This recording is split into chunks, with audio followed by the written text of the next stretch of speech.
Na kombo ya tata ya mwana pe tata molimo mosantu. Batata, ba maman, bandeko kimbangiste, bandimi pe balandi ya mbote ya kolo esumasiya mbote bons. Bomoni biso liboso na bino, biso ba pasteur kimbangiste. Toye natina ya kopesa bino mai oyo biso toyebi.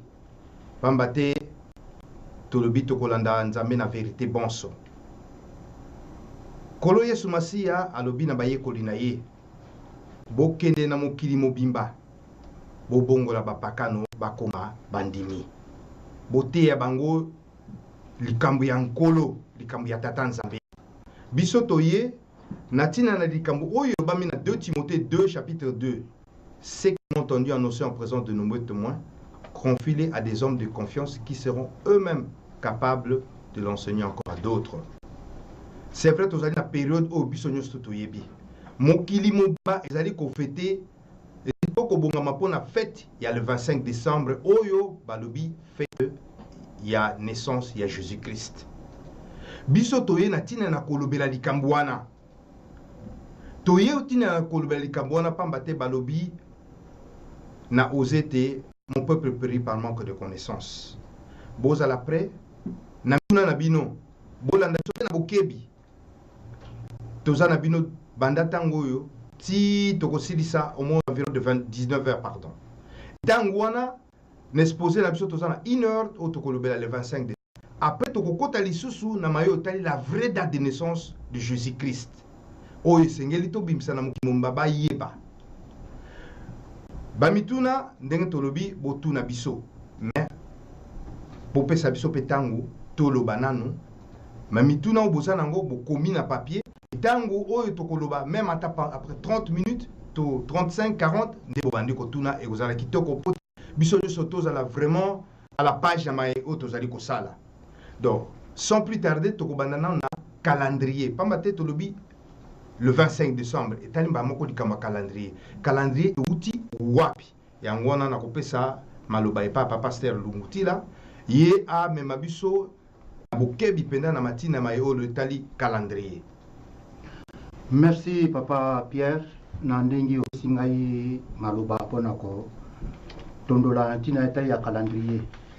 Ya solo lelo tozali le 14 décembre donc toza toujours na kati ya calendrier. Ce calendrier ça qui moi tu ba kele le 14 ezate. Ya mwana tonga tout d'abord to kota na kati na Biblia pambate masolo la biso nyonso to kokene na Biblia pe na ba argument oyo toza na yango kopesa kati na mino bandeko. Alors, sans plus tarder, na kati na Biblia, toza Biblia na biso. Je pense que ndeko zola na biso mutu moko na moko azali na Biblia na ye oyo boko compagnie biso na kati na masolo sito kozala na yango. Alors tokotanga liboso na mokanda ya Genèse chapitre 1 14. Kuna bazolo bana biso na ntina ya année na âge ya Adam. Balobi nini? Bongo nzambe alobi mwinda ezala mpona koloba mpona kokabola moi na butu mpe mpona koyebisa ntango nini mikolo mbula mpe bileko ya bafeti ekoki kobanda. Donc tolandi malamu ete awa nzambe déjà so biso calendrier biso année oyo ndenge makambo koyi kozalela. Alors à part on a toqué sous la Genèse 5, on a besoin de biso makambo ya âge ya Adam. Genèse toujours chapitre 5 verset 3, balbi na biso nini. Tango Adam akokisaki mbula 130 ans, abotaki mwana ya mobali oyo azali elilingi na ye penza apesaki kombo 7. Donc awa na chapitre 5 verset 3 bapesi biso âge ya Adam. Pour abota mwana ki na 130 ans. Donc iwane zali âge oyo Adam azalaka na yango. Kesi koyo bazona sosusu bakambo ya année jour na mois. Kaka na Genèse chapitre 7 verset 11. Kaka la mukanda ya Genèse chapitre 7 verset 11 babina biso nini. Tango Noé akokisaki mbula 600 na mokolo ya zomi na sambo, c'est-à-dire le 17. il y a sanza ya mibale, donc le 17 février. Mai nyonso oyo ezalaka na likolo eyei kosopana mpe nyonso oyo ezalaka na se ya mabele eyei kobima. Donc tango Noé a 600 ans, donc le 17 février, nde mai ekaukaki. Donc oyo ezali ba calendrier oyo tata Nzambe apesi biso mpona koloba ke calendrier ebandi banda ebandeli ya ntango tata Nzambe asalaki mokili asalaki deja calendrier na ye. Mpona nasukisa tokende susu kaka na Genèse 8 verset moko kaka verset 4 mpona kosusa na ntina na calendrier na kati na Biblia. Kuna babina biso nini?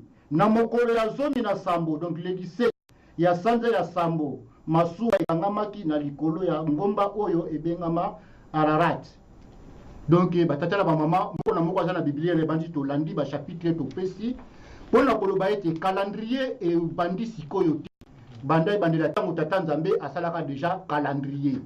Alors sans plus tarder na papa Pierre comme ça ye ako continuer biso lisusu mpona ntina na masolo na biso. Merci mingi papa pasteur Mutila. Tolandi na ntina na calendrier. Pamba te toye mpona la date de naissance de Jésus-Christ. Calendrier est outil en latin, c'est un système de division de l'année en mois, système de division en année, jour et mois. Donc, nandenge beaucoup monde était solo na kati na masolo na biso pour te tolobi likamba naissance à Jésus-Christ. Tokolobi l'appel likamba. Étoile eza na nini na kati na Bible. Selon la Bible, eza na deux significations étoile et l'axe. D'abord, avènement sur terre d'un être céleste, ou bien présence permanente d'un être céleste hors d'une contrée donnée. Le col net toebiango avant sumasi abotama. Déjà étoile et l'axe qui te mutumoko oyo ya likolo ko kitanase. Tangu pasili ko botama ba mage pote ba mona esika mona na nzambe abotama ki esengela ki étoile. Donc to faire allusion na balikambwana. Kaka na tête la calendrier. Donc, calendrier de Tolobi, kolo yesu masia asaki mokuni en fonction ya jour, mois, na année. Nasima ba recherche et kolanda scientifiquement. L'air ba recherche continue scientifiquement et j'ai 14 aye ko découvrir était solo année zali na 360 jours. Nasima mikolo calendrier ya Moïse ko bima. Oyo zali na 6 jours na 52 semaines. Nasima susu ya mikolo pour tozali kotalela tosalela tangu calendrier oya Jules César to benga calendrier julien et ko bima na calendrier julien ndenge nini o to benga ba année bissextile na année non bissextile. Donc année à 365 jours na 366 jours, mois de février ça na 29 na 28 jours. Alors sikoyo tolingi toyebisa bino à partir de moto pesi na calendrier date ya naissance le 25 décembre et outi wapi to no déjà likamoko ya solo boye beti ya solo bible so bani le bandeti suka et pesi biso date de naissance à Jésus ezali na date moko baba ki za conventionnel conventionnel ça dit batu bavanda ki ba décider na date mais avant to koma wana to la kisana no fausseté ya likambo na kati na bible na ko senga na bino to ko za mwa mbangu to ko tanga yango. Tokotanga d'abord na Luc 2.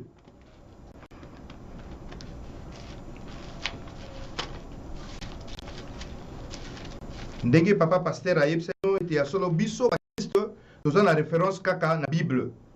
Ndenge tozoka Bible lokola référence na biso yango tokotanga na Luc 2 8 à 14. Soki tozu etangeli ezali bona ko tata ya mwana pe tata molimo santo.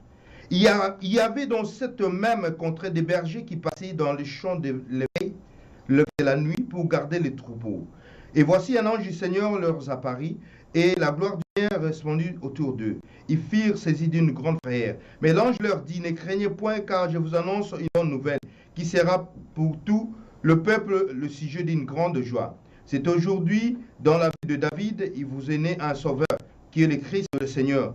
Et voici à quel signe vous le reconnaîtrez. Vous trouverez un enfant. Wana soto kiti na seto continue. Mais loko aliboso na ngana loba balobi ba berger.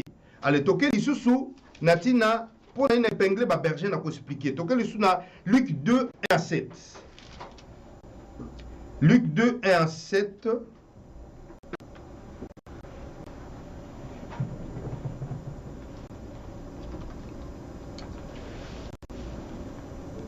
en ces temps-là, Paris un édit de César Auguste ordonnant un recensement de toute la terre.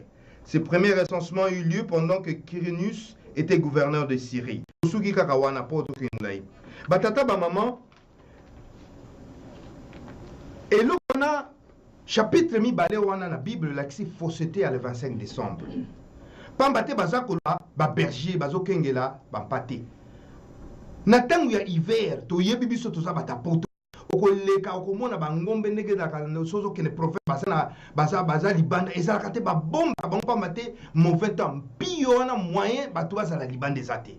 Donc on a déjà la kisike tangu mama Maria akendeki ezalaki la lera recensement oyo ba organisaki na tangu wana oyo mokonzi nani Quirinius lera zaki gouverneur ba organisaki recensement. Recensement wana pote ba yeba nombre ya habitants to yebi yango ba organisaki ko telera mbite pambate eza difficile ezaki lera oyo temps ezalaki malamu.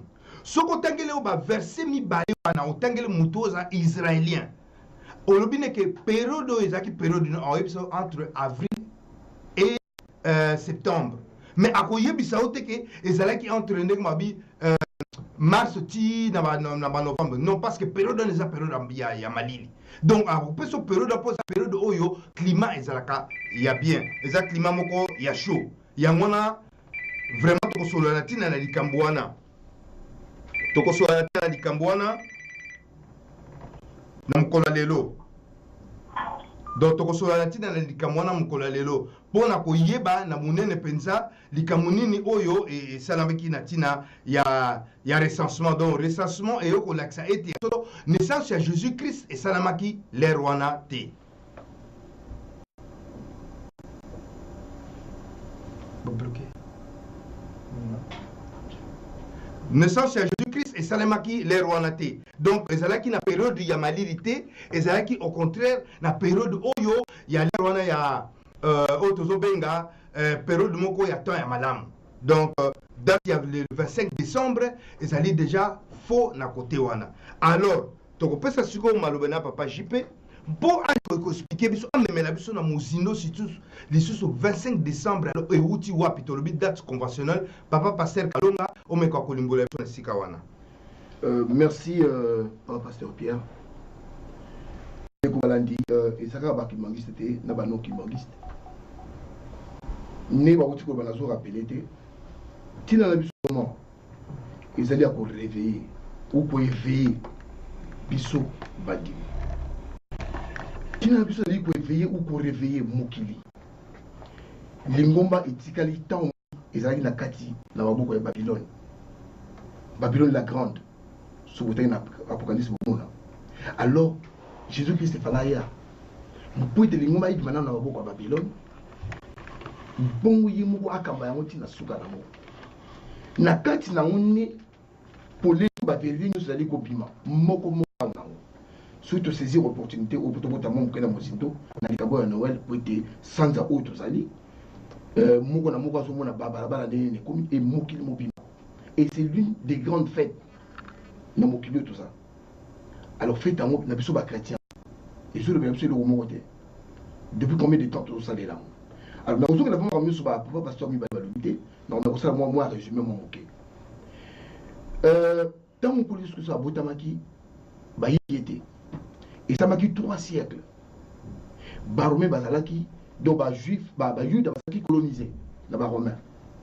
Alors tant ba juif indépendance baromé ba juif ba écrit nyonso ba nyonso bazala na otalaki christianisme ba ki na na Rome. Ba contre persécuté ba chrétien. Pendant 3 siècles. Ba chrétien ba yeba na ko beta disolo à Noël té. Ba yeba ki té ba ko célébrer mbote ma ngolo Yesu. Mais par contre, ba na ko célébrer Pâques.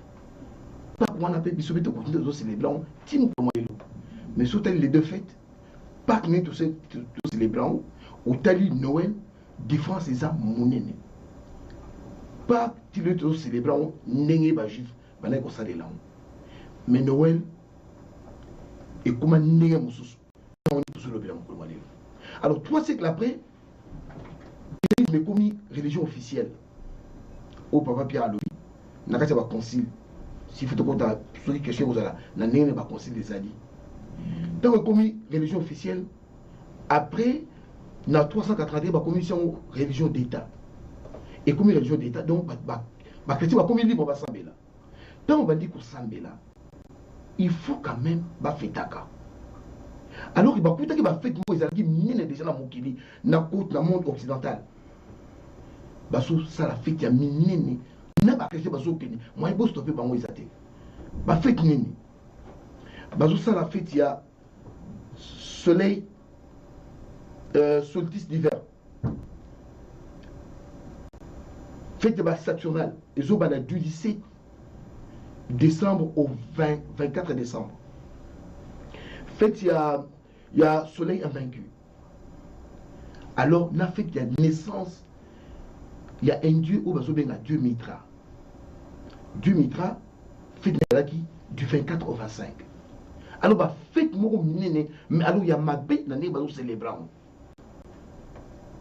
Donc, fête, il y a ma bête, vraiment, c'est quoi dans le détail, il y a ma bête, donc, du 17 au 25, le monde occidental, donc l'Empire romain, est là pour célébrer la fête.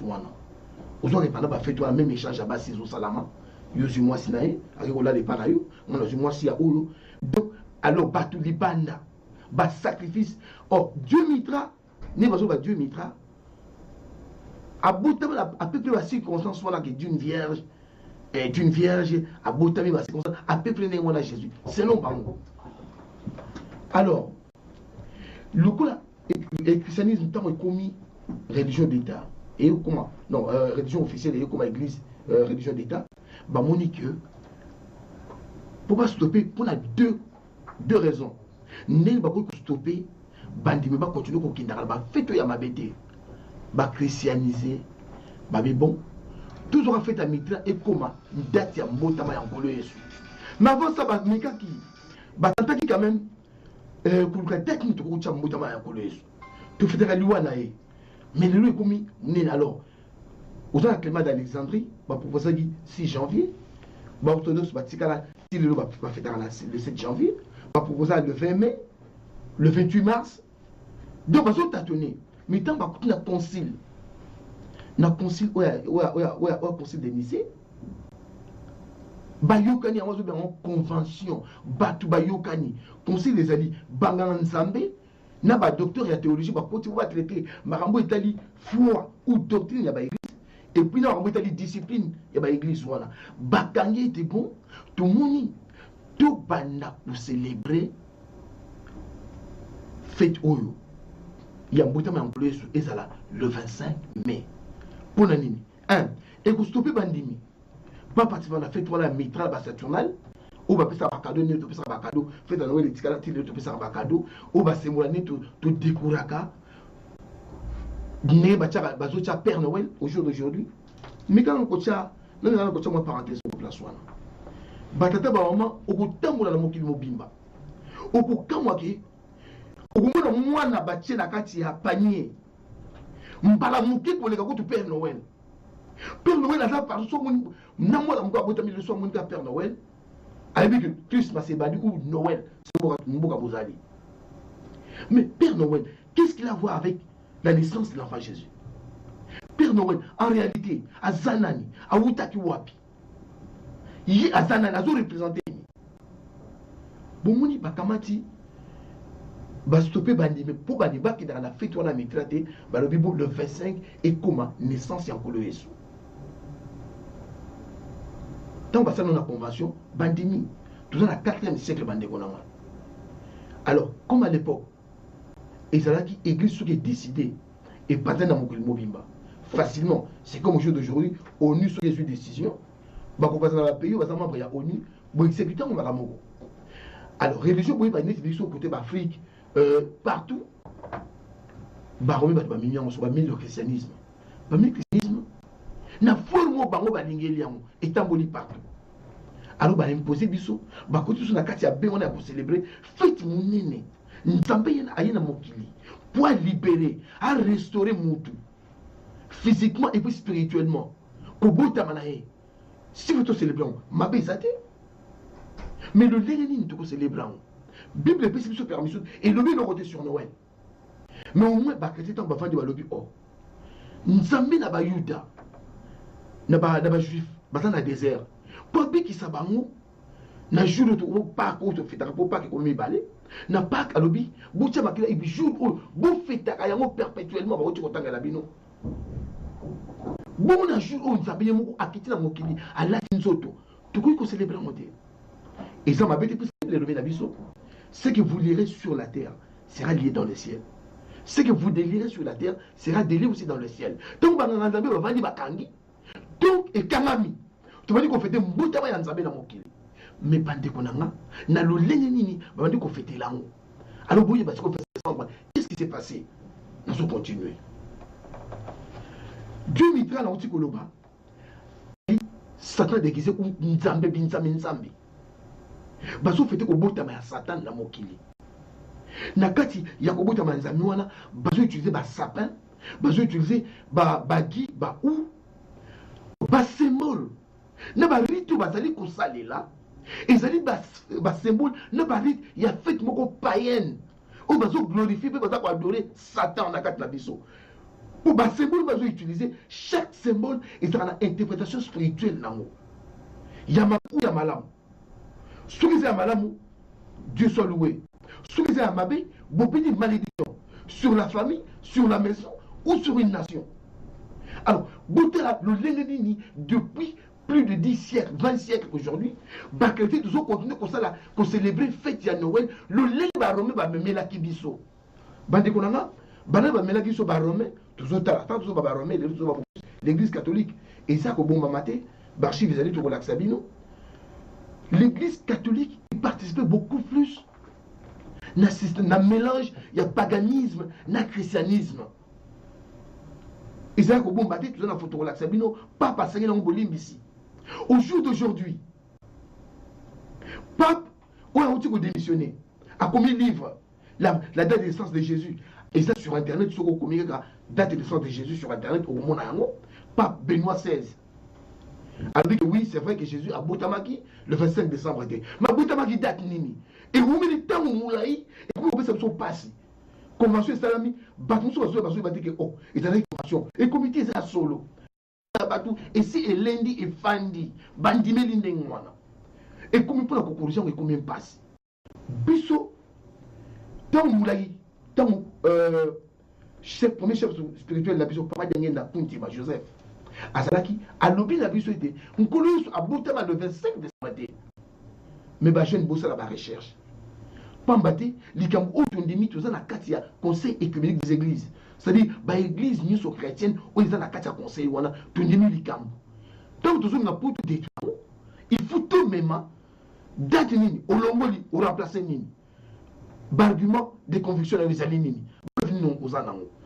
Donc, tant que tu écoutes la Bible le 25 décembre, tout ce qu'on monte avec la Bible à la main, il n'y a pas d'argument qui pour ça. Tant que tu écoutes la démonstration à date, tu vas expliquer bien non. Mais avec date au Moussou, tout le monde dit oui, la Bible nous donne quand même des preuves. Pour Nanini, Kalakalagnon sont montés la journée. Alors, écoutez, mon boulot 4 na biso. Biso bandeko. Té.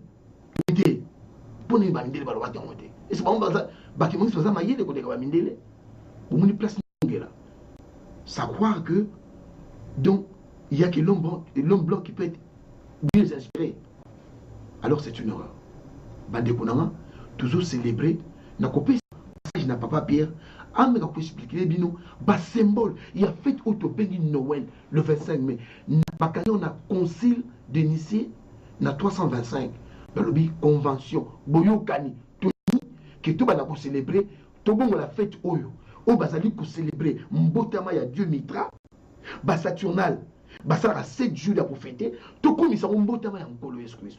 Mais balongoli était, balongoli ba symbole te, ba tika kombo Nikolo. Alors tant où yo qui nous tient Nkolo malelo, on s'allait ko célébrer. Na ba rite wana ba symbole wana. On veut célébrer le vrai Jésus ou le faux Jésus. Na Noël, ba fait de prier sur Salama pour invoquer le vrai ou le faux. Na Noël. Et ça la période moko ba dépenser ça ka ba dépenser na mokili mobimba, le ko na Noël te. Pendant que ça décoré, même pas toi qui n'a pas prière, qui n'a pas l'église. Moi, je suis qui n'a pas mais comme dans la Bible, n'a pas qui quand même chaque fois à décorer même si les couleurs à plafond, même dans la toiture, même si dans le jardin. Alors, on a repassé parole à Papa Pierre. On a expliqué sur le symbole où ils ont utilisé dans la fête. Et puis, on a badagé dans le bongo, pour continuer à étiqueter. Merci mingi bande que nabanzi bozolanda biso. Papa Jean-Pierre Kalongo alaki moulaye pe kitoko tolandi yango vraiment très bien. Alobi loko moko awa oza ko mema malédiction to bénédiction na kati na ndako na tango oza ko tia biloko wana. Est-ce que malédiction to bénédiction bande ko na ngai? Et loko to bigi le 25 décembre. Et ça date conventionnelle. Mais pourquoi il fallait pas le tia lokuta ne sika vérité zali? Tout ça un exemple mon muke. Moi na noya muke obandi ko kosa ye. Mukona ko découvrir que papa kosa kanga to mama kosa kanga. Makamnyo so banda ko yebisa ye à côté de doute. Et le koto badan papa JP nega le bien tata oyo tor o babi Père Noël yeyo. Père Noël to zo mona awa ndenge papa JP alobi na ba fête wana za ba échange de cadeaux. Babana ko sala yango. Ba cadeau ba zo so ba échange de cadeaux. Non non moi si no yakena oyo yo zu moi si muninga donc nyoso wana donc e banda ko salema. Alors bazui ritwana ba memi yango. Au moins ba boti na butu basi basomba ba cadeau na moi ale bake na arbre ya sapin ba tiaki na salon bana basi balali ba ti wana. Ale bana le ba la mukabi Père Noël a ko tika la biso ba cadeau. Pona nini bozo ko sabana. Pourquoi pas la vérité te? Mais Père Noël, yé nani na place à makambo nyonso tout. Or le Père Noël tozo mona awa azalaki image image ya démon. Donc on attend on demande ko le banda ko na cheminée ndenge zali compte fait ne banda ko le banda do azo kita na cheminée donc un démon. C'est un démon. Donc quand bozo mema yango to bi bénédiction to malédiction. Toké na ba oyo sapin. Tatango comme les tort, oyo, azator, comme on a dit qui tort, Père Noël te, oh ben Père Noël, tort, azado image imaginaire d'un démon, donc az yango ba imaginer démon mobimba, donc bino boza ndenge papa jipa tu kolba, donc likamia nzambe, ale botie loko ya mabe, alors e bin passe. Et ça le kona mwana mukelo, soka zoli ya bombo, bande kona ngai, mwana mukali bombo bo ya kwesi yango. Et quoi na mabele c'est maman to tata ou na mona na zo bombo so tia na monoko te pose saleté microbe pour détruire nous autres et bon mulimo na yo pamba te o wana zali mayo ya mulimo ya mpasi tous autres pesa awa na dikolo sapin to kumona banda kunyo surtout sapin zali mais zali ba décoration o banda ko tia na lero na Saturnal na mitra biloko mabe o komona ba signe mususu ya étoile ce que mon étoile na ba signe banda ko utiliser na ba magie même bougie yango yo na magie ba yo utiliser yango a o komona ba tie sapin ba tie étoile na likolo étoile on eza ba symbole magique awa donc peut selmino lo mususu awa dans l'axa oyo crucifix ba tie kolo yesu na kulusu sika ba tie na kulusu ezali biloko moko oyo ya kitoko te dans la magie blanche c'est utilisé ba mineur to ba utiliser na magie blanche. Ba signe nyonso to eza kitoko te même ba signe oyo ya Islam oyo ya Diane eza ba signe ya kitoko te donc ba tata ba maman bisika tozo to uti eza vraiment musika papa diange na mtalo baki na biso ete bo continuer mais tango nango kokoka nzamba ko révéler bino la vraie date nzamba ko révéler bino la date donc après ba recherche to sali date e ko monana oyo il y a vraie date de naissance, il y a Jésus-Christ. Batata ba maman, mingi zali a koloba, bitune zali. Ba téléphone est ouvert déjà, beaucoup benga biso pour te progresser. Ce qui mitune zali te de progresser, na on peut ça malobe pas papa Samuel Lumutila. Merci papa pasteur. Nangina compléter toujours na papa JP. Awata ba biso likamomoko fête ya Noël. Tout le monde qui fait Noël, ba sala ka ba dépense mingi ya koleka. Alors, pour nous démontrer vraiment que tout à l'heure, nous fêtons, il y a Pâques, il y a Noël, autre fête le 25 décembre. Ce total, le 25 décembre, ils allaient faire des dépenses il y a pour les cas. Ma bé et vous allez à mingi. Na bande tout le monde na bandaku, batata mingi bazala vraiment très na bana na bango. Mais natama Noël. Il y a le 25 décembre, le monde est que bana bakoma na bango na liberté. Tout ça, le livre, pour la recherche, qui mangi, c'est tout sali, pour la vraie date de naissance, il y a Christ. Tout ça, qui va démontrer que sur le livre, wana, était, montasala ka livre, wana, à salaka ba recherche, à qui n'a même voir, même na ba hôtel, qu'on se renseigner entre fête à Pâques, na ya Noël.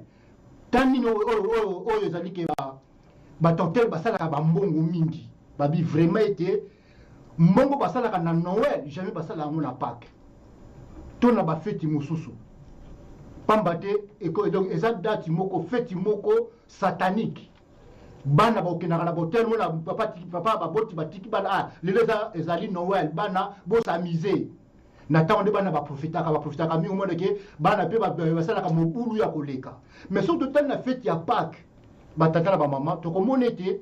Il y a beaucoup de choses qui ont été faites moko chrétien. Mutu nyonso tu akokinaka na ndako na Nzambe. Na fête ya Pâques. Donc nyonso wandeko na biso pona ko démontrer bino ka reke fête toujours ko fêter il y a le 25 décembre ezali fête moko satanique. Donc il y a complété pour un complément il y a masolo na biso. Donc on a raison ça sous pas ya papa JP. Pour continuer ma solo la biso. Ok, merci Pasteur Samy. Bandeko, Tony Toubeta, moi c'était mon particulier. Batoubouzou abisso na nera ma bête. Tu veux déclencher guerre, na conflit de foi mon côté. Respect à l'individu, et ça il faut, ça va de soi. Toujours respecter mon toujours respecter ma mobagnon sur ma confession par rapport à ce qu'ils font. Mais la vérité, tu connais qu'au bon bangoté. Tout le bilan. Pourquoi rôle Nabiso ou mission Nabiso, ils allaient éveiller Batou. Mon peuple périt par manque de connaissances. Multiplié pendant des siècles sans avoir la connaissance. N'allez le 25 décembre, toujours fêter anniversaire, il y a un Dieu soleil. Yo, on continue qu'on fait tant.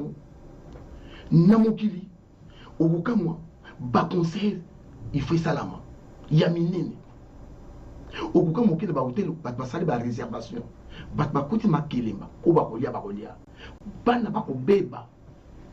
il y a pas de pour la journée à Noël. Est-ce qu'ils allaient pour célébrer vraiment? Dans la place où vous célébrez le 25 décembre, mais il y a des gens qui allaient. Ce que vous avez dit, quand on a ordinateur, na internet partout aux alliés, bêta fête à Noël ou bien le 25 décembre. Bah expliquer ok, fête one les alliés fête à Bouyokani. Banganga Nzambe ba Yokani na concile na 4e siècle. Alors le corps va trouver d'identité, de continuer. Une erreur a été changée à quelque chose de vrai. Mais danger là où ils allaient rite, danger là où ils allaient un symbole. Papa Pierre attendez nous nous sauter au va tchekuna nakati. Symbole nous sur la signification d'amour. Ou comme on va dire, ni tous à qui à on se bat la miquer, au lieu de casser c'était mon robot la cahier, ou ils ont bien de l'eau chance. Mais ça peut banzete bloquer tout bachaka, bamboumanio sur bachaka, ou artificialité, ou banane kocha erwana, tout est là qui n'a signification, tout est là qui n'a rôle, tout est là qui n'a message spirituel pour porter. Ni tout ça va barca qui n'a bandab. C'est ce qu'il faisait à l'époque. Donc, on a fait où il y a un beau temps à Tanzanie. Pour il n'a pas tout ça là en monter. Pâques, moi, on a beaucoup fait la vie sur la Pâques. Moi, on a beau temps à qui. Pour beaucoup fait la vie sur la Pâques. Mais beau temps là, pour faire la vie de nous célébrer, on est sous la kimia nyonso, na bonzambe. Mais pour beau temps à impossible. Alors, le quoi papa dit à Ngenda, à la salle qui appelle Luana, Timoko na biso. Bada des agés, les biso comme tu tout ça va te dire sauter, te proposer date, te proposer. Bada vas-y, venez l'attaquer la Libino. 6 janvier, 7 janvier, 28 mars, 20 mai, bada vas aller venir proposer la date. Mais est-ce que va soutenir là ce côté sur internet dans le Lelo, on nous vérifier la Noël date de naissance de Jésus. Au bout de la besoin des mots, besoin d'expliquer que non, on les a qui a monté, le 25 mai, les a qui a monté. La route autant que le pape de boire. Bonjour, papa. Oui. Comme quoi qu'elle fait en Noël, et là, c'est mon madame qui a fêté. On a eu qui a monté.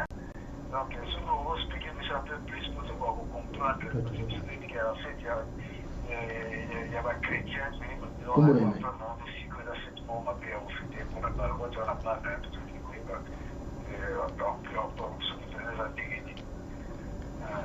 Papa, comment on a d'abord? Bon, papa, lui, yanda, le col papa pasteur Kalonga Zoloba, la daille, y en a un dégasso, y a eu qui peut question, à eux répondre tout de suite. Ok, merci beaucoup. Ok. Ok, merci papa, lui, pour la motuna nayo. Il a dit vraiment capital. Pour Nengo le fait à Noël, il a dit fait à Mabé, peut-être des à yo mon côté. Mais bateau belé, bazon au bongo, mais tout le monde attention à déconner. Tout le monde dit que pour célébrer, Mbotama et en colère sur Zamabé. Noël les Amabété. Tant que vous allez célébrer par rapport à l'année basale là qui a place Witaki, une place danger zali. Ndengeni. Et zali madame, Bible est ici surtout fêter Noël dé. On connaît ce que ça va couper lobi. Na tigiri bino asali geste ya Pâques, lipa o na fini o bon milanga mémoire nanga bosala kayango. Donc fête ya liwana ye. Fête ya kobotama. Tant bandimi bafandi banganga zambi bafandi na uti ko sabino ke c'est Kristo alobi na rapporte na c'est eloko boko kanga na se e kanga na likolo eloko boko fungola na se e fungwa na likolo banganga zambi bafandi balobi ke tukangi ke banda lelo to banda kusala pour célébrer mbota ba ya nkolo Yesu Kristo na date o très bon mais ma belle basali au lit babusa na fête ya mokili na célébration ya nzambe soleil ou ba bengi mitra bango bazuite bandi basala ba nyonso na basalaka ne ba célébraka ne ba saka ba fête wana ba symbole nyonso ils a utilisé même ba symbole la magie symbole unique croix il y a Jésus bâti Jésus miko nyonso epimi presque nu est-ce que okuni ma vraiment la kata ndaku na yo ocha ya tata na yo bi mama na yo ou bi mwana na yo photo ya liwa na yo bi ocha photo na ye ta wazali mobimba zotala même pendant matanga na ye mais bazu photo là et puis ils arrivent ça OK mutu wana na croix na et ça Jésus dit et ça bacteur a fin et puis même la magie va utiliser la croix wana ba pendant mutu wana c'est un démon ba bazali ba ça ba témoignage ba kimami c'était ba groupe de prière que mutu wana moi ba tie démon mo zo tangisa ba kilano yo ndima yo au croix au cha croix na vrai Jésus donc bateau ba sali bateau ba wuti na magie ba ko ko sambela na lelo ba éclairci biso pe moi makamona moi mingi danger zali ba rite où ils allaient ko accompagner ndenge zo célébrer Noël na lelo biloko zali ko tia sapin bambo zo tia oyebi en monter tout na vérifier à la basapon bandité ni banay ko utiliser tout ça na livre tout ça na ngoise là na me ko tali lo ndambu o bazo la langa peut-être mususu na lelo bo mona que ça du sous-sauté bon oza na sapin bachako likolo bachaka étoile moko likolo ya arbre sapin étoile les autres laxani il faut goyer ba étoile et puis étoile wapi il y a 5 branches on utilise la magie noire ou pas ou étoile mususu oza na bougie bachaka oza na ou ba bien en français ou na ligne na yebité ba komi boy utilisé par les sectes pour calmer les luthiers de la maison au moment du solstice d'hiver. Il pouvait conjurer le mal, aider à interpréter les rêves, protéger une maison contre la foudre. Osana Lagui, Guy, donc venait des druides d'Angleterre qu'il employait dans un culte étrange lié aux puissances occultes et démoniaques. Vous comment dans des conneries au côté, Osana crucifix, les autres ont utilisé en côté, Osana croix de vie, Osana signe il y a S satanique ou éclair, S Babara. Donc, et puis la croix brisée, croix on y est mais babou qui a renversant, n'est pas chez biso awa. Bilo vous avez dit que n'allez pas sur la sauter. Pourquoi pour moi ça la biso va sapin artificiel, bah ça va symbole pour bana bamona. Mais mon frère, et jour toujours célébrer anniversaire, il y a des mots. Est-ce que on continue à célébrer anniversaire il y a des mots. Pour les biso ba chrétien, tu y es Nzambe. Jésus-Christ, c'est Dieu pour moi venu pour nous sauver, nous libérer. Le Fils de Dieu. En lui, il avait corporellement la plénitude de la divinité. Alors, nous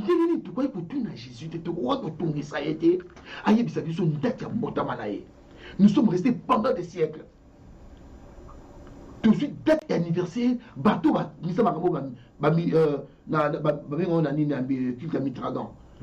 bayebi date na bango biso pour une convention mais toute unité de faisons la conseil tout na bango pour et puis papa je peux na quantité pour convention na basu pour na bazo le 25 décembre butu na ngwana pour na tangu wana ndenge na sito sto lo biango ba kindimi ba chrétien bango pe babade ko lo ingene ba lo baka bazo kene pe na ba fête wana ba kei siko ba nganga nzambe bazo ah mais ça nini fête ya le 27 décembre fête ya mitra na Saturnale et ça na en plein ndenge mususu bandimio ya biso bakomi kokende kuna ebele bakomo bunga to sala nini pour to étouffer ba fête wana ya mabe alors tout décider kake date za le 25 décembre et puis muto sala kiango l'empereur nani Julius Ier ye muto atiaki yango a décréter ki date wana ezaki par décret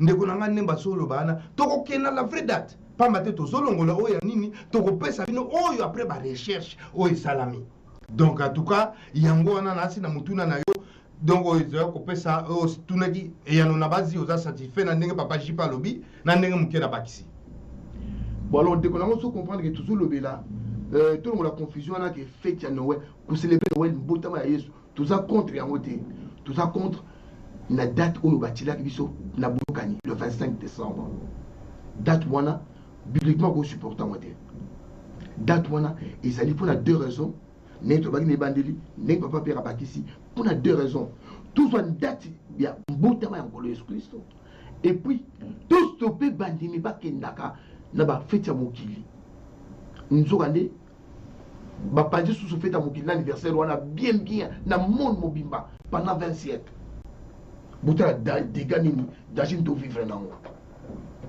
oh c'est là qui na mabonde na quantité ba kota banganga nzambe ba tuna nzambe ne papa Serge Palo Tokoloba ba sala ba prière nzambe a inspiré bango la vraie date bomba bimisa voilà alors ce tokomi wana donc to passer rapidement bande konanga peut expliquer bino pour ba ki mangista ba leki bazulo baloba bazo détruire ba 25 décembre té bon date ni nango bango baza nango au faut tout célébrer Noël tu ko lobela on a télévision tu ko lobela on sur internet pour la nini pour te mukili mo mabayeba il est vrai que batino so bokondi mango te il est vrai que batino so comprendre mbala moko te mais surtout ko comprendre te de ko langa fanda sambela tungisa nzambe ne motuna kapona ozwa mukanda ne motungisa nzambe pozwa biloko kolia ne motungisa nzambe po malade eza na nzoto no ko kusila osala ndenge nini tungisa nzambe de la même manière à éclaircir yo est-ce que ça à solo tout ça à lokuta to yeko déclencher guerre na mutute mais ça dit eloko tout monde na kati na biso to yeko kotsa ko kamo et ça dit que likango to kokota na ngo pour démontrer d'acte au bande konanga église qui mangi ça dit moko ya l'église à la kati ya conseil écuménique des églises conseil écuménique des églises ça dit conseil les sanga ya ba nganga nzambe presque nyonso ya minene o yebani na mokili bakutanaka depuis 1969 l'église qui m'a mis ses appuis. Mais depuis 1999, l'église qui m'a mis et le but était de célébrer sur Noël. Bangamanzama, on appelle ce conseil écuménique. Batunité. Baboula ont pété. Bandini ont pété. Ponani. Pardon, je vais compléter ma bouquet. Papa, je peux faire la correction. Qui m'a dit que fêter le 25 motamate, mais qu'on fêtait le 25 décembre. Qui m'a dit qu'il y a parti en 1999, de chaque point. Donc, on fêtait le 25 décembre, T. Mais l'écuménisme, il est le peu balubi et le komoko, T. Donc, il faut la compléter, papa. Donc, le mot est le 25 décembre, mais tu bimiso ya biso. Découvrir. A inspiré biso. Ok, merci papa, je peux beaucoup. D'accord. Bon alors, na souci wana tant papa ya ngenda lobi, neza l'église nyonso. Ba ki mangis to yebi que ah eza na on paye yango te. O ba yazaki mayela ko pusana, ba c'est une date conventionnelle. Mosco date ni to tia. Alors on a besoin de la recherche à trouver une date où toujours il a tout expliqué Natango le 25 mai. Bon, tout le monde est à côté de la carte de la Bible. Tout ça, ils ont dit argument, il y a conviction. Donc, et vous pouvez aider pour comprendre les na pour le là. Ils ont à peu près 13 ou 14 pour l'instant. Mais dans les autres là, juste 8 arguments de conviction. 8 kaka. Bani on a souvent la biso na bokebi nyonso. Place au moni vous la motuna comment vraiment ou bien au bengi nende kwa utu ko benga to yano labino. Atangeli biso na ibandila batangeli bino na Luc chapitre 1 et puis chapitre 2. Luc na chapitre 1 balobi boye. Na 6e mois. Bon, batangeli biso ngo na Luc 1. Batangeli biso ngo comme ça tout expliquer tout autant et nous avons que malamu mingi po to meka po nous avons explication évangélique. 26. Marie, ange Gabriel a monnaie na Marie. Autant il bon, il y a moi. Ok. Tous sur la Bible, bayo basa na Bible na ngunga oyo na Luc 1 26. Luc 1 26. Et tangeli saliboui. Au 6e mois, l'ange Gabriel fut envoyé par Dieu dans une ville de Galilée appelée Nazareth, auprès d'une vierge fiancée à un homme de la maison de David nommé Joseph. Le nom de la vierge était Marie. L'ange entrant chez elle et dit: Je te salue, toi à qui une grâce a été faite. Le Seigneur est avec toi. Troublée par cette parole, Marie s'est demandé de ce que pouvait signifier une telle salutation. L'ange lui dit: Ne crains point, Marie, car tu as trouvé grâce devant Dieu. Et voici, tu deviendras enceinte et tu enfanteras un fils et tu lui donneras le nom de Jésus. Il sera grand et sera appelé fils du Très-Haut. Et le Seigneur Dieu lui donnera le trône de David, son père. Il régnera sur la maison de Jacob éternellement et son règne n'aura point de fin. Merci. Ça va. Au monde de France, ce qui est nassé au monde que Marie a tombé Sami, Joseph a tombé Sami, bah nous bien à 6e mois. Sauf que tout 6e mois, il y a calendrier nini. Alors ce on a juin, mon boulot. Ce juin. Donc Marie a joué au Pumba. Pour au moins l'an de connaître Elisabeth. 2 semaines après, Elisabeth, banami bali na kati ya mabumba ningani. Pour le koloba été, tant que basololi na ange, mon Pumbe bandi. Alors tant que bandi na 6e mois. Exemple toujours au mois de juin. Ce que je vais au bout de mois de décembre, 3 mois après. Alors que Bible de Bisabiso n'attend pas recensement. Bah autant que la biso, na Luc 2. Et Marie était à terme. Moi, à terme, c'est-à-dire, mon premier allé mon nez et comme la souka, a comme peine à bota. Donc, l'itchombe. Et ça, pendant la juin, ti na décembre. Donc, calculant les a déjà faux. Alors, tout son na calendrier ni. Papa Pierre a autant de calendrier bandaki. Calendrier, au bobi qui va juste parce qu'il colonisé, na kati ya Égypte. Calendrier de Bossou bandaki ça tot. Amérique au calendrier beaucoup scientifique. Tout à ça les calendriers. Après nous avons tant on va mêler Moïse. Pour calendrier nyonso, même ba Julien, même ba empereur ba Grégoire. Tu vas changer on va travailler toujours na astronome. Bato ba yé pour la influence ba astre na vie na biso bato. Et ça va bon vendre la mokité. Il y a un calendrier va changer va battre ça pour pouvoir étudier astre, soleil, lumière zo tambola ndenge nini. Sans eux comme beaucoup ndenge nini. Ba jour to battre ça ndenge nini. 18 ans bande kolanga. Pour que na histoire la calendrier na ba yebi alors que vous avez sur les atamulaï. Mais nous sommes bandi calendrier à tot égyptien, premier calendrier au côté de calendrier à Moïse. On nous a pas ici sauf que na Deutéronome nous a pas l'obligé. Vous sanza oyo. Sanza oyo ya Abib, oyo za Mars, et za la sanza na liboso. Alors, tant que ça les autres fêter Pâques. Sanza liboso nous a pas pesa ba juif ya wana. Mais par romain na mona que oh, biso za ba juif té. Alors tout le monde a changé calendrier, tout le monde a changé sanza mususu. Pour ça moi ka musu ba sala pour na kolongola pour l'accepter que tout ça tout le monde tout ça ba juif té. So ba juif et ça ba juif ya kuna or, ba juif na ba sala inférieur. Ba esclave na biso. De tout le monde. Et on va changer le calendrier, on va éviter tout en janvier. On va changer le calendrier. Alors, je n'ai pas de calendrier, pour tout le calendrier, ni pas ça là qui n'a pas. Tout n'a pas été le moment mouqué, ou bien tout ça juste après pause. On a expliqué. Calendrier, pas ça là qui n'a pas. Tout dans le calendrier, il y a tout. Calendrier à tout, il a dit calendrier à Moïse, au côté calendrier à Cananéen, calendrier babylonien, calendrier hébraïque, au côté de calendrier à Julien, au côté de calendrier il y a Grégoire, même en 1958, proposer calendrier universel. Calendrier à Maurice, ça dit pas calendrier Zébélé. Mais calendrier, il y a universel qui est proposé, on a ONU, on a publié la popularité. Alors, calendrier, tout ça, calendrier hébraïque. Tant qu'on connaît soit botami. Calendrier hébraïque, il y a un Nicolas à Calami, il est à Sabino, ça fait 12 mois. 6e mois na Bango, il s'est dit Élul. Babégan Élul. Bon, si nous avons la bopan, Calami est au bien de la binotable Olo. Il s'est Élul. Il y a moins de juin.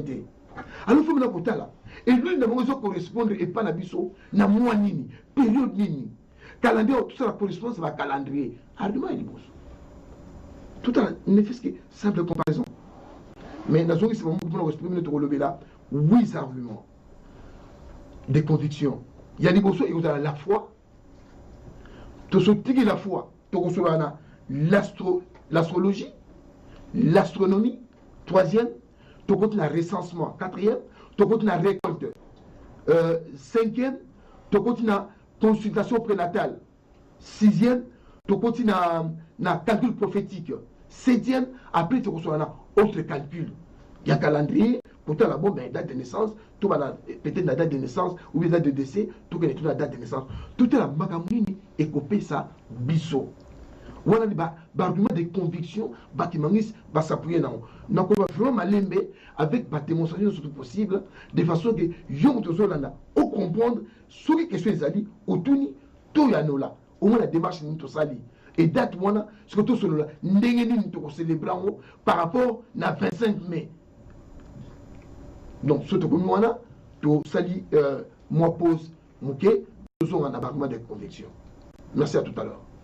Ok, tata vraiment bandeko balandi. Tout à l'heure avant tout ça pose na biso na la kila vino loko mo na bige toujours s'attaquer l'église mon côté. Tu veux déclarer guerre mon contre mon côté, mais rôle la chose ali à réveiller ou bien éveiller ba balali. Et les chrétiens comme ça dire là on les réveille. Ba monde ba yebi le côté, on les éveille. Na vérité mon tous en parce qu'ils ont une période nango. Na biso tout à l'heure que on ne s'attaque pas à l'église catholique, mais du moins, à part nous qui Maurice, ou toujours le Belaké, tant que qui par exemple, mélange entre le christianisme et le paganisme. En tout cas, c'est beaucoup l'église catholique qui a joué ce rôle. Et rôle, on a allé toujours condamnant. Bissouka Kate, dans le journal Moko, Napolinga, Botala, vraiment très bien.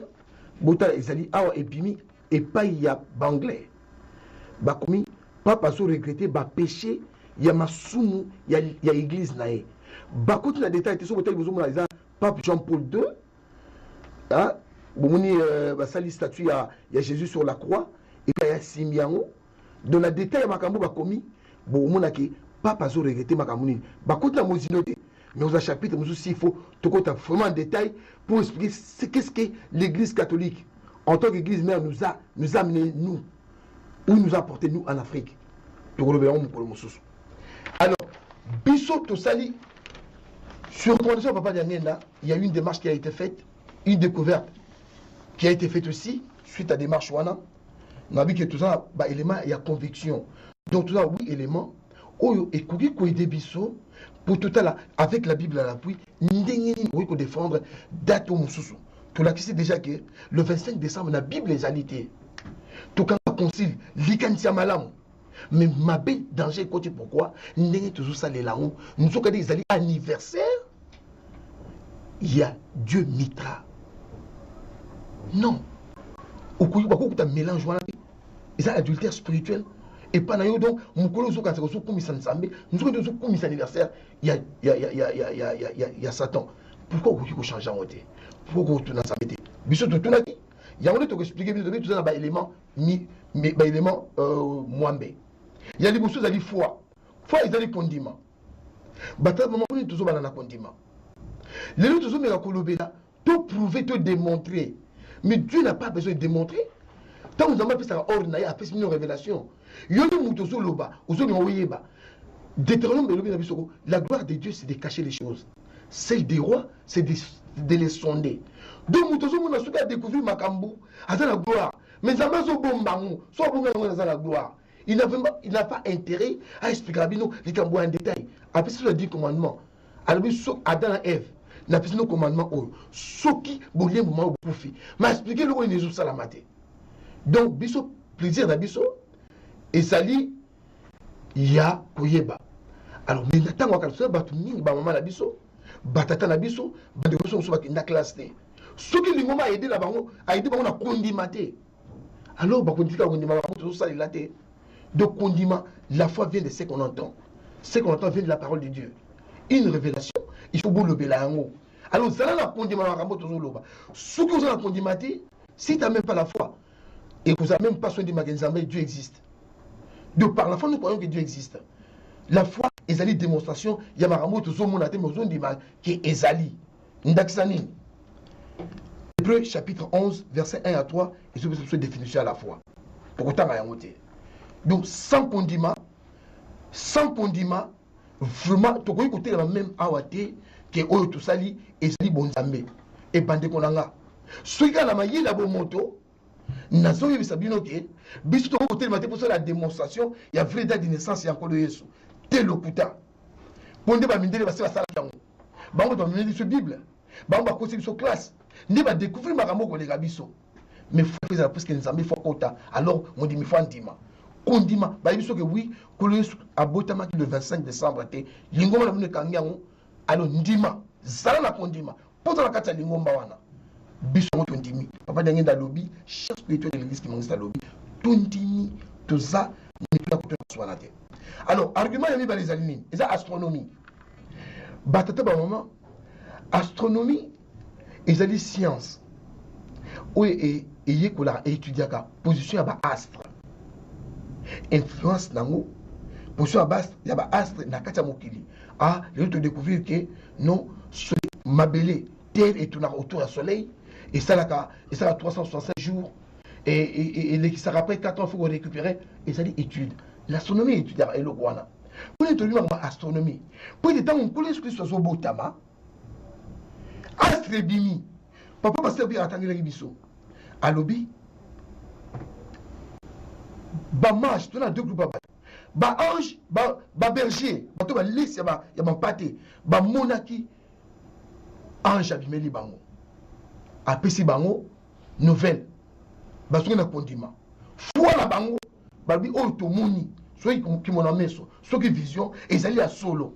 Donc foi nazongi na premier élément très important bandeko nanga ntango bandimi nde bakei ti place yango bakuti mwana pa botami mais bamage eza banani baza bainitie baza bato normal neti biso te bamage baza bato bakoti baza na société secrète baétudiaka baastre baza baarchéologue mais bamonaki astre moko ntango bamoni astre bacomprendre que étoile otomoni na ndenge baétude na biso bacomprendre message epesaki de naissance ya être moko céleste très important balandi étoile bakende kodécouvrir eloko nini étoile wana epesi bango bakei yango tolobi astronomie tokoki kutia na mopanzi te.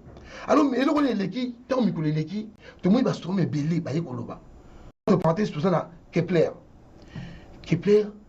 ntango asali étude ya baastre alobi ese astre oyo toza na mibale ya minene toza na étoile comète d'aller na comète de ouest ntango asali étude yango alobi est-ce que oyo ezali ekoza na phénomène oyo esalamaki du 24 mai au 25 mai na la mo insisté. Alors toujours argument na totiki bato baza na kati bastronome bakosala étude approfondie pour bayeba comète nini bimaki le 24 ntango pole soit botamaki mais astre bimi donc dekona kobosana te minzoto bimi toke na astrologie bandeko nanga nakodisa na troisième point astrologie bandeko nanga soki na Deutéronome na Lévitique bapekisi yango bakretien tokoki kosalela yango te Tu connais ça l'astrologie, pamba te ezali moyen oyo art oyo Satan a utilisé pour communiquer na bato. Donc ils allaient interdit. Mais cependant moi dans ma référence, Dieu a tout fait, a tout créé pour un but. Dieu a tout créé pour un but. Pour la Satan ça de la honte. Et ça pour la Satan ça de la honte pour la yemoko. Mais tout le monde qui était en basope ça prophétie à mbotama à Jésus. Basope ça biso ma référence va lobby. Il sera né d'une vierge. Tant que né d'une vierge. Dans les lots, astrologie côté. Pour faire c'est comme horoscope. Astrologie côté. Tant que les lions de la tribu de Juda. Lion, ils allaient horoscope. Astrologie côté. Oh, il est le soleil de la justice. Astrologie côté. Tant que l'étoile. Astrologie côté. Vous comprenez bien astrologie côté. Astrologie côté. Ils allaient côté là. Et étudier là. Influence, il y a un astre. Biso to yebita misumi baleboy. Nous avons des astres et ça a un message sur prédestination. Il y a bateau, sur vie, il y a bateau. Il y en a qui côté de l'astrologie, sur mon histoire pour pas biso, au cas où mon la biso, attends, sur côté horoscope au tali, ah, horoscope n'a rien eu, balobini, ah, marambo, quoi, moussa lobi, ah, ça solo, moussa bien athée et simbité, pour passer en d'une manière générale. Donc, astrologie côté. Alors, puisque côté, il y a un total à ce bon, et c'est dans mon mouté, sur tali n'a qu'à la Bible. Vous voyez que Satan nous a révélé encore beaucoup plus que Jésus a montré ensemble. Tant que les légionnaires à Zobi, dans le cimetière, tant que Jésus, et gagne, oh, il y a un ensemble pour nous, et là, nous avons la bio, il y a un truc pour la ligne. Jésus n'a pas mis le mécanisme au monde, pas mis la carte à Moutouana. Bah, des mots, bah, reconnaître avant qu'ils soient battus, que Jésus était le Messie. Est-ce que vous comprenez? Donc, astrologie, Zali, mais tu vois qu'on utilise en moitié. Alors, l'astrologie, on va si je suis né d'une vierge, dans la vierge, nous avons deux exemples. Dans la vierge, na lion. Vierge, retrouvons dans Marc chapitre 9, lion de la tribu de Juda, Apocalypse chapitre 5, verset 5, au moment où on a 4. Alors, si on a vu vierge, oh, sous une astrologie, vierge est d'abord oyo, bata sur la moitié de vierge. Sur la conception d'Abango, et Salamaka, du 23 juillet au 22 août. Soit la conception c'est mis 23 juillet au 22 août. Soit on dit qu'on comptait au moins à peu près juin-mai. Soit on dit les lions de la tribu de Juda, on a vu lion. Horoscope d'ango. Non, pardon. Lion, conception c'est 23 juillet au 22 août. Vierge, 23 août au 22 septembre. Mais ceux qui ont mis Baléwana, on continue à bango, au temps conception, c'est-à-dire la période du 23 juillet au 22 août, du 23 août au 22 septembre, soit 9 mois. Au moins, clairement, moi, il faut que mai, juillet. Donc, à côté de Botama, na décembre été. Donc, déjà, décembre, il faut toujours même l'astrologie, il faut que y ait mai, juin. Donc, dans les cas, il y a un quatrième élément. Autre bien récolte. La récolte de l'obéni. Dans Ésaïe chapitre 9, verset 2 et puis 5. Moi, je vais miel. Mais miel, les années, la récolte. Alors, cherchez un abisso, à ce tableau Mobimba, ou peut-être, tout de suite, tableau Mobimba, il y a une récolte. Récolte, la saison, dans la période. Alors, dans le livre, je vais vous montrer ça quand même, pour les erratiques. Dans le livre, tant qu'on s'allie récolte la miel. Oh, il y a des Isaïe sur le Bélango. Isaïe, dans son awa. Alors, ils ont le 9e mois. Sivan, mai, juin. Alors, début. Morceau de blé sur les auteurs. Première figue. Les amandes sont mûres. Récolte du miel dans la vallée du Jourdain. Des pommes sur la côte. Les lauriers sont en fleurs. Awa. Isaïe chapitre 7. Dans le bouton la soupe au mona. Oh, ils ont dit tableau la récolte au mona. Donc, année mobimba, ba récolte nous c'est salamaka. Donc, oh, Isaïe a ici. Nous avons récolte que moi, on a lire miel. Alors, bien, on a sakana. Nous avons une référence sur étudier récolte wana, bonne récolte wana, et on a la mois de ménagement. Donc, moi, c'est vraiment la soirée à relier à côté. Mais ça prophétie. Alors, moi, on a encore à relier. Moi, on a souvent mis le à raté. Mais tant après, si nous on Zambé, après si nous par hasard des moi référence, il y a un monde de élément récolte. Récolte va l'obéir na Esaïe. Nous sommes dit que ça récolte va ça entre mois mai, na juin, na juillet. Bouta na négé ni somme biso ba coïncidence wana. Alors to qu'il y a un recensement. Argument moko très important. Recensement on a Luc chapitre 2 verset 1 à 3. Si vous avez la Bible dans le début, au moins le recensement est mis dans l'ère Moïse. Le recensement est toujours le premier jour, il y a premier mois. Premier mois là-bas, ils allaient Siv. Il y a deuxième mois plutôt. Ils allaient mois là-bas, février. Ils allaient Siv. Ils allaient le 4 avril. Banat à l'entente Bandaki, le recensement partout. Au coup on a Exode 30, verset 11 à 16, Nombre, chapitre 1, 1 à 3, et puis 18 à 19. Au coup dans le recensement au monde. Mais changement il y a eu pour ça là-bas. Nantina ya recensement au besoin Auguste César a convoqué qui. Ça m'a dit quand. Et ça m'a dit à partir il y a l'an 142 avant notre ère. Pour la deux raisons. Construction, il y a temple, il y a Salomon, dans 1 roi chapitre 6. Il fallait pas inaugurer en haut. Alors, et puis, il y a indépendance, il y a des juifs. Quand on a ce recensement, à partir de 142 avant notre ère, le recensement va changer, va décaler d'un mois. On a le premier jour, il y a deuxième mois. On a le premier jour, il y a troisième mois. Donc, troisième mois, on a un calendrier, tant qu'on a un calendrier, on a Sabino, troisième mois, on a deuxième mois. Deuxième mois, ils allaient Siv, troisième mois, ils allaient Sivan. Sivan. Donc, tant qu'on a décalé, on a long. Et puis, ils ont dit, il y a Macabé. Donc, l'histoire, on a Zoloba. Tant que c'est soulevé qui, et puis là, l'inauguration, n'a fait l'indépendance, ça est obligé de repousser un mois en retard. Alors, à partir de là, on a célébré l'indépendance, et puis pour ça, le recensement, le premier jour, il y a troisième mois, au lieu de là, le premier jour, il y a deuxième mois. Ce qui a fait que tant à Bengaki, César Auguste à Bengi, Baye, qu'on n'allait jamais dans l'hiver. Nous avons fait un miracle sur l'univers ou bien sur la terre, que pendant les jours, tout ça, j'ai stoppé mon épimi, Marie dans mon combat, quand voiture est à la guité, chauffage, mon boulot, où ta place, parce que le recensement, c'était pas possible. Même berger, parce que le Liban, même en plein hiver, impossible. Nous avons fait un miracle, tout qui a monté. Donc, il fallait un climat favorable. Donc, recensement, vous comprenez la partie de l'élément Oyo, que le recensement, vous avez dans l'hiver, et ça là qui, il y a Sivan. Alors, mois de Sivan, ils ont uni. Troisième mois, ils ne correspondent pas à la vie, dans le mois de mai, dans le mois de juin.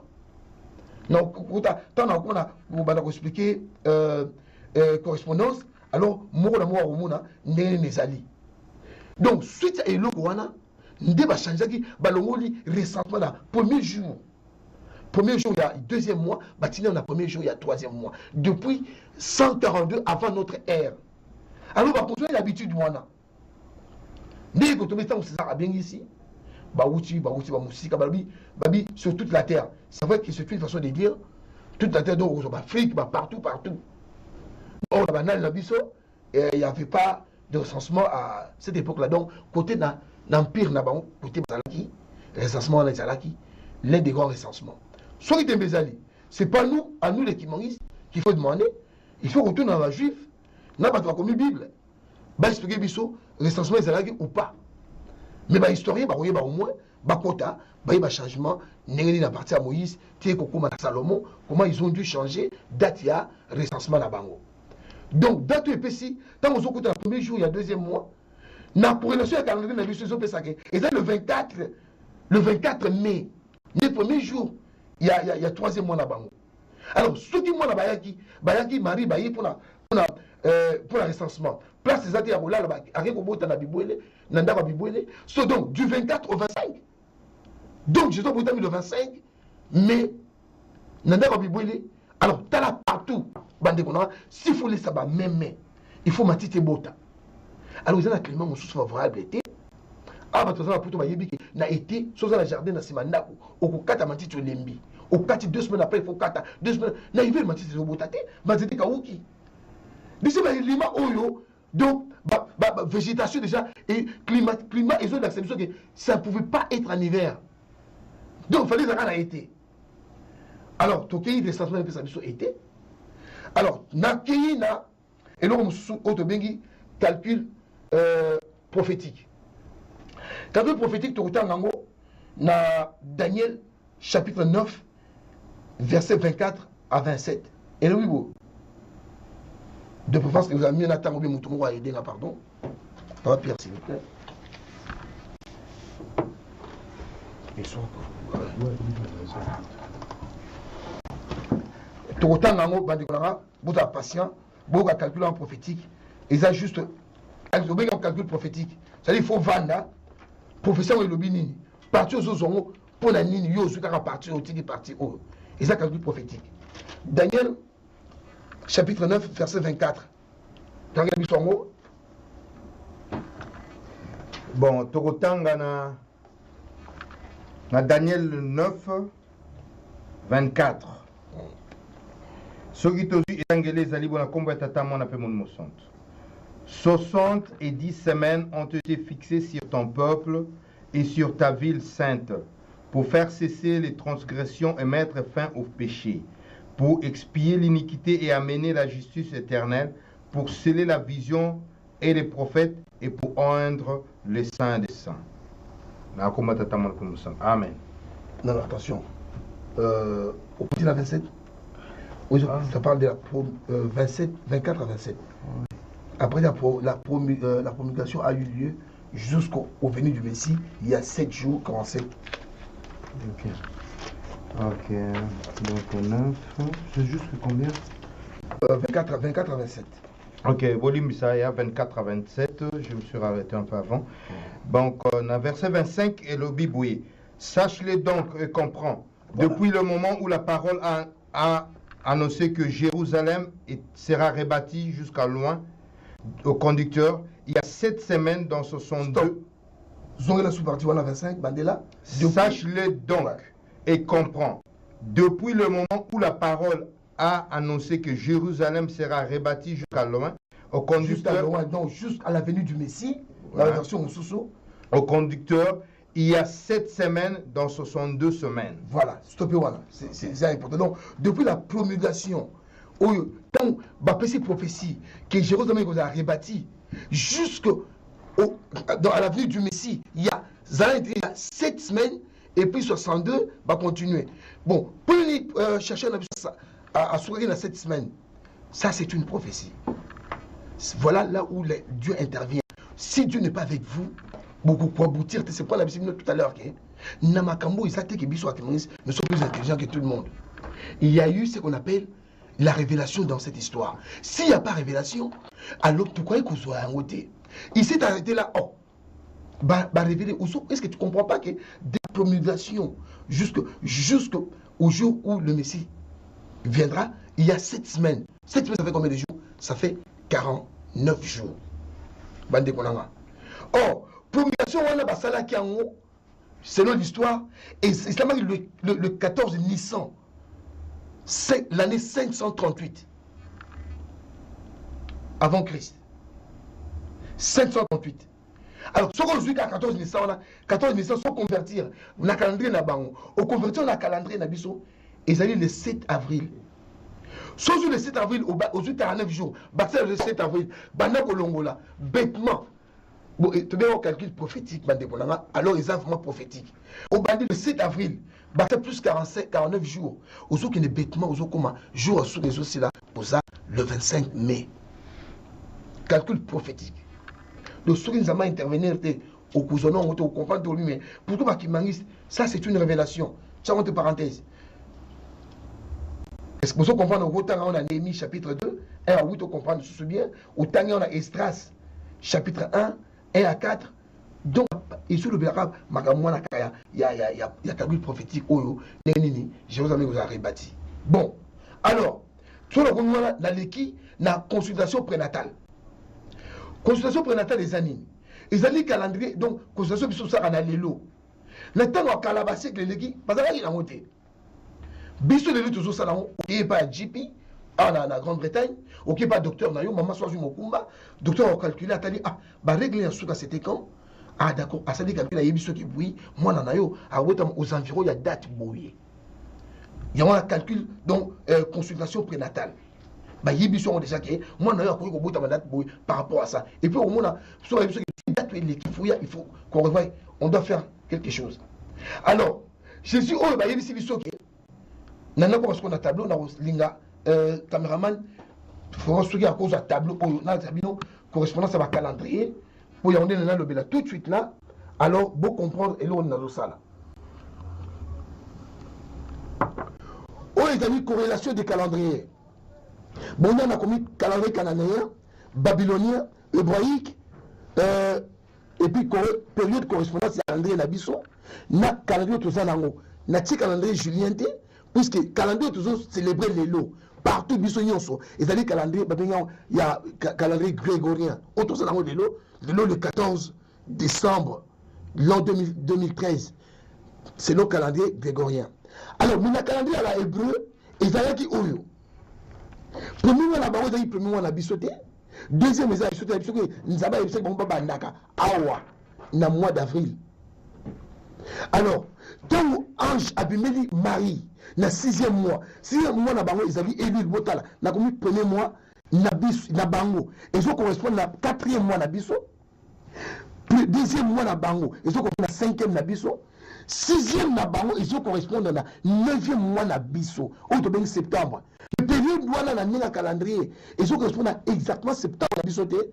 Et ça du 24 mars au 23 avril. Le premier mois na bango Nissan. Tombé en avril. Du 24 avril au 23 mai. Et puis c'est deuxième mois. Alors, 6e mois, Babimeli, Ange Abimeli qui marie, ils ont ils correspondent et pas la biso. Entre le 24 août au 23 septembre, Abimeli Awa. Quand Marie, mon corps est petit Awa. Tout compte dans la biso 9 mois. Consultation prénatale.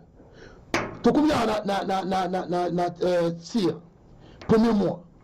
Deuxième mois, 3, 4 mois, il y a Mukumba, 5 mois, 6 mois, 7 mois, 8 mois, 9 mois. Moi, la fois, je suis à Sivan. Ils ont ici une période de correspondance il y a mois de mai, le 24 mai au 23 juin. Et correspond à la mission de Benga, on a dit bon, juin ou mois de mai, comme vous voulez. Ça, c'est juste une appellation. Mais période, on vraiment yango. Est-ce que vous comprenez que tu as calcul consultation prénatale et même si on a 6e mois na bango tu es tombé na Sivan où ils allaient mois de mai na juin mais dès que va faire c'est bisoté tu as la récolte et même si on a mois de mai tu as la recensement et puis c'est ce mois de mai 3e mois na bango yango ba on est comme ça on liboso na hier ba comme ça on a Sivan et puis c'est ce mois de mai donc ba makamunus to sali et je m'habille dans le mois de mai. Alors, quand on a plus l'histoire, voilà consultation prénatale. Ce qu'on a fait dans autre calcul, c'est qui est beaucoup plus important, intéressant, et plutôt que moi légèrement rapide.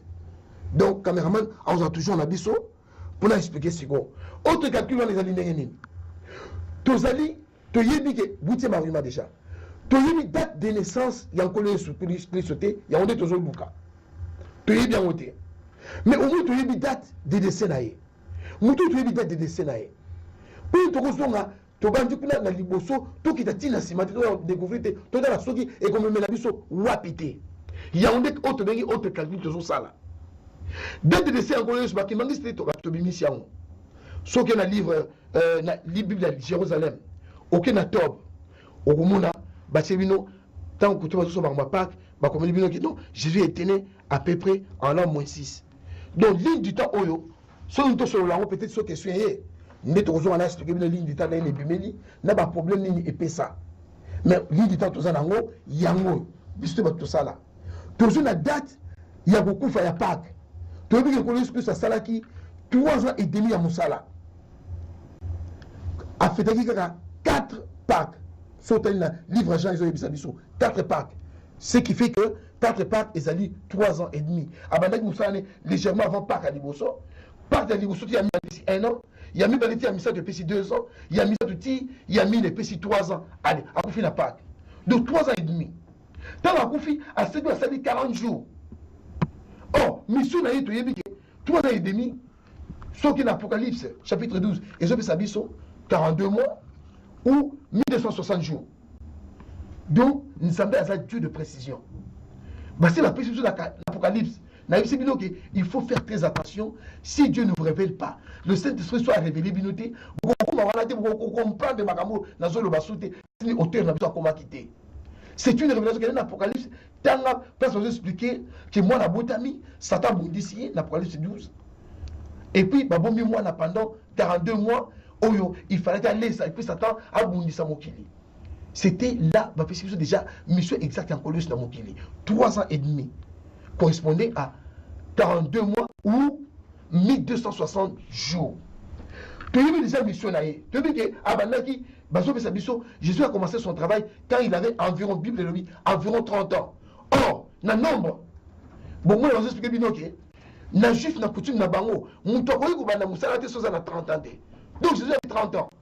Et la preuve en est que ndeko na Jean-Baptiste a ça bana pe légèrement avant ye. Jean-Baptiste a sali moi na maman pour tout na ye wa ningana na libumu ya Elisabeth. Basa ba cousin Germain. Mais tant baptisé indi alobi que muto na bisa bino que le royaume est proche yeyo.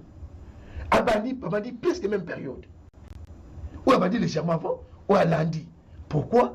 Parce qu'à l'âge de 30 ans. Donc, toujours qu'il y a un élément en nation pour démontrer maintenant, oh, à ça il y a 30 ans, 3 ans et demi à mon salaire. Ni, tu vois, tout à la sorte, tu date. Alors, caméra, pardon, ce que je la caméra, et le coup, et ça, c'est pour très bien. Oh, ils ont une ligne du temps. La ligne du temps, tant que vous avez une ligne du temps à 5 heures, l'an 0, avant, puisque je reverrai toujours. Quand on va revoir, Jésus a connu que vous avez l'an 0 parce que déjà Hérode a fait déjà moins 4. Or, Hérode, Jésus a voté pendant qu'Hérode a salé. Sauf que Jésus a voté dans l'an 0, c'est que Jésus a voté Hérode a sa profit, histoire de se bénir mabé. Il y a un corriger qui est en haut, mais le roi va changer, on a noté, avant notre ère. Sauf qu'il y a un historien, la Bible, le lexique, on va dire que Jésus a voté à peu près dans moins 6. Bissoté, la livre Bible de Jérusalem et puis la traduction économique de la Bible. Tu es dit, bon, à Koufi la 30, nous tu es dit à Koufi la 30. Le vendredi, tu as la table de démoré, au pouvoir puis à sa démonstration qui toko pour vérifier est-ce que le vendredi, Jésus dit vendredi, est-ce que c'était quelle date? Bible le plus c'était le 7 avril. Ils ont eu le 7 Nissan. Puisque pour les avis le 8 avril. Ils ont eu le 15 Nissan. Donc, vendredi, Ezalaki, le 7 avril, l'an 30. Je cherche Moussou Batembe, au Mendé, là, Moussou Zokusimba, l'an 33. Sauf que dans l'an 33, Jésus a croyé qu'on s'est laté, pour les gens déjà 36 ans ou 40 ans. Ce qu'on dit avant ça, Jésus a 20 ans. Donc, il n'y a que cette date-là, il y a Pâques, au tombé vendredi avant samedi, et la nuit, samedi, il y a sabbat, et puis il y a Pâques, dans l'entrée, vendredi, le 7 avril. Bon, le roi Jésus, tout le monde a 30 ans, pour tout qu'il est rapide, tout qu'il est trouvé un jour, pour tout ce qu'il a bien battant, bon, poser sur la question, tu reçois tout dans mon sous. Vous avez la bande de colère. Dans l'année 30, Jésus a fait la 4 dans le mois d'avril, donc il y a un mobile. Alors, nous sommes contents, on a noté, tout banda, tout ça, bambou, la mibimba, tout éliminé. Quand banda na l'an 29, si l'an 0, ils ont 30 ans. L'an 0, ils ont, et badi awa, sont comptés 1, 2, 3, et ils ont année mobimba. Ils ont 0, mais ils ont année. Bisextile. Donc, année de 0. Donc, du 0,29 au 30 ans. Tu élimines mon sotomie que bon, soi-disant, 30 ans et Jésus en mort.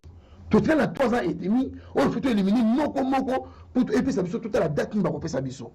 Sans oublier, tu es toujours dans la date en avril, le 7 avril, alors que à ce qu'il a mon mission là, tu as 40 jours, tu récupérer date ou la date. Toujours une date là-dessus, on va faire qu'il n'y a pas.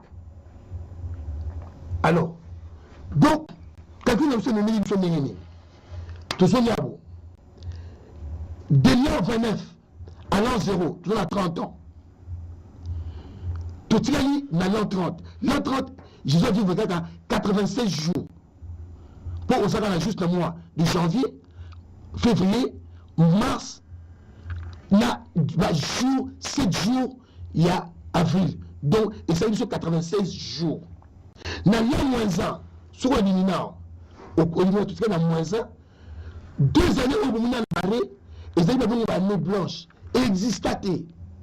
Bah, tout sur la ligne du temps, il y a eu un numéro existaté, tant où Sali établir la ligne du temps. Mais au Covid le 28 février, l'amour le 1er mars. Au retour le 29, là le 30 février, qui est wapité. C'est nos calculs. Mais c'est un sogité pour qu'on a tenté de rattraper tout le soleil autour de translation, la rotation T. Donc, les 2 années blanches. Donc, tu tiens la moins 1, moins 4, moins 5 et puis moins 6. Tout à l'heure, 3 ans et demi à Jésus, et comme un bouchon, et que soupe la rapide. Tout le monde peut éliminer. Donc, la moins 1, tu as 365 jours, et ça n'est bisextilité. La moins 4, et ça n'est bisextile. Vous êtes divisible par 4, tu as 366 jours. La moins 5, tu as 365 jours. Donc, et puis, la moins 6 sur le la place ligne, bah, jour et tikali. Ton lobby, la route comme ça, binoté, bah, jour à Jésus. Il y a monsieur, les années 1260, qui correspondent à 3 ans et demi ou à 42 mois. Alors, pour toujours, pour toujours un jour, 1260, il y a un jour ascension, puisqu'ils oublient madame Panzi, et ils ont la quantité, la bandille avant yango, dans le moins 40. Nous avons 1220 jours. 1220 jours. Nous avons que nous là, l'an 1, l'an moins 1 plutôt.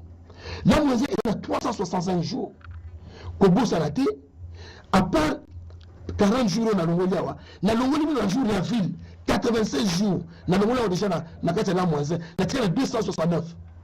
Bon, là, 269, il y a l'an moins 1. Nous avons, dans le Mongolia, on a 1200 et Tikalaki, dans le jour à Jésus. Nous avons 951 jours. Dans le Mongolia, moins 4 années bissextiles, ils ont 366 jours. Dans le Mongolia, moins 4, nous avons 585 jours. Dans le Mongolia, il y a moins 5, Oyo. Nous avons 220 jours. Nous avons 220 jours. Ils allaient à Némobimbate. Donc, nous avons moins 6. Nous avons par mois. Moi, je suis en décembre, puisque nous sommes en décembre, nous sommes vers janvier. Nous avons décembre 31 jours. Nous avons 189 jours. Nous avons 30 jours, il y a novembre. Nous avons 159 jours. Nous avons 31 jours, il y a octobre, dans le calendrier Nabiso. Nous avons 128 jours. Nous avons 30 jours, il y a septembre. Nous avons 98 jours. Nous avons 31 jours, il y a août. Et tu as 67 jours. 67 jours, nous avons 31 jours, il y a juillet. Nous avons 13 jours. Nous avons 36 jours. Nous avons 30 jours, il y a le mois de juin. Et tu as 6 jours. 6 jours quand même, tu peux dans le mois de mai. Alors, mois de mai, c'est qu'on a ma date. Mois de mai, ils ont 31, 30, 29, toujours qui t'a. Alors, tout le monde est 30, 1 jour recueilli, 31, 1 jour recueilli, 30, 2 jours recueillis, 29, 3 jours recueillis, 28, 4 jours recueillis, 27, 5 jours recueillis, 26, 6 jours recueillis. Donc, Jésus a demandé pour vivre le premier jour à partir du 26 mai, qui arrive au Koufa le 7 avril l'an 30. Petite chose difficile, il y a comprendre comment tel tableau n'est aux hommes, comment ça a tout né aux hommes d'exploit, au moins a commis beaucoup plus simple. Alors, tout comme on a vu ça, tout ça exposé comme une souka. Maintenant, pour que ce soit moins break, pour que ce soit vrai ou peut-être moins break, puisque tu as mis tout dans bino ceux qui courent sur Oito Sali, tu répondre à la minute. Dans l'entretemps, dans ce cas-là, tu as calcul beaucoup. Papa pasteur, Samuel Longouti l'a expliqué, calcul de vérification, il y a ma date. Pour aux sur ceux qui date otoche ezali ya solo to ya mabe entre 25 mai akoya akosala biso des démonstrations na base bandeko na biso so bozona na bo comprendre alors bino bo expliquer biso botu na ba question soki ezali pendant que nazo c'est la papa pasteur Samuel aya kosala biso explication ya makambo ya kosala so asali pendant que nous avons passé naé moi ya kobakisa ezali na kobakisa alors papa pasteur na ko kosimbela yo cameraman a aidé biso on te benga on calcul il y a vérification il y a ma date toujours une prophétie une inspiration purement qui manguise alors yo mathématicien yo muto kenda université yo muto zali na banc à l'école landa tala makambo très bien yo pour les salango on vérifie na autolobie na auto c'est na tableau yo biso o benga biso pour benga o yebisa biso impressionnant yo alors antenne pas na yo papa pasteur Sam. Merci papa pasteur JP Kalonga na banzi to kelemba mbangu pona to la tango na biso tout le monde déjà que papa JP Kalonga ça il a biso déjà que puis ça botama le 25 mai alors to kelemba msuko biblique mapé na ba chapitre biblique to na ko démontrer moi muké sur total mukana ya Luc chapitre 2 verset 41 42 babi biso que nkolo Yesu tango akenaka na temple à l'âge de 12 ans à l'âge de 12 ans alors donc qu'est-ce que côté bah vraiment que quand ça botama le 25 décembre le 25 mai to ko la tayo parce que surtout ça le calcul et on peut faire biso chiffre 12 donc on va que on date ko ça botama alors to ça le 25 décembre to ça le 2 plus 5 plus biso 7 plus 1 8 plus 2 plus biso 10 et parce que on ça la âge il y a 10 ans la 12 ans donc le 25 décembre plus biso faux to quel le 25 mai to ça le 2 plus 7 pardon papa pasteur je explique une décomposition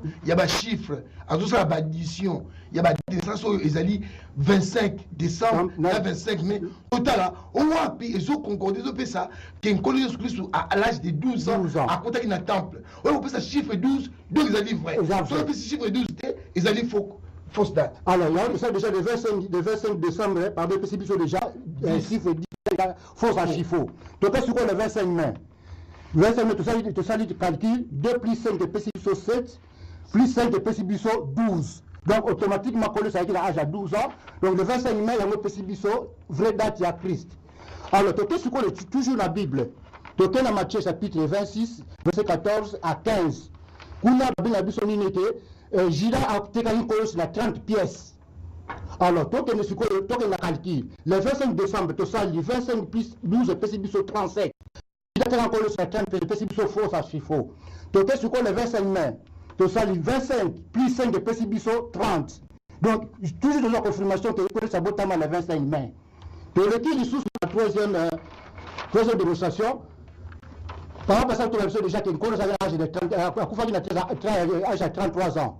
Alors, tu as dans le chapitre 3, verset 21-23, tu as le calcul. Alors, tu as du composition. Le 25 décembre, tu as la décomposition. Tu as 2 de composition, tu as 1. Tu as 5, 5, 4, 3, 2, 1. Tu as 1 awa. Parenthèse. Papa pasteur, nous décidé de décomposer. C'est une inspiration. C'est une inspiration. Donc il faut décomposer par chiffre voilà, en allant jusqu'à l'inférieur. Sauf dans la 5, il y a 4, 3, 2, 1. Ce qui est 2, 1, 4. Donc, décomposition. Décomposition. Alors, dans on a vu que Jida a eu sur la 30 pièces. Tout ça, décomposition, il y a décomposition le 25 mai, pardon, le 25 décembre, sur le décomposition, plus à Bisso. Tandis que, nous avons 33 ans à Koufaka. Pardon, expliquez-moi. Pour moi, il y a sali 2. Nassé à 2 a commis 2 na 1. 2 na 1. Nassé à 5 a commis 4, 3, 1. À sali, addition en descendant et puis.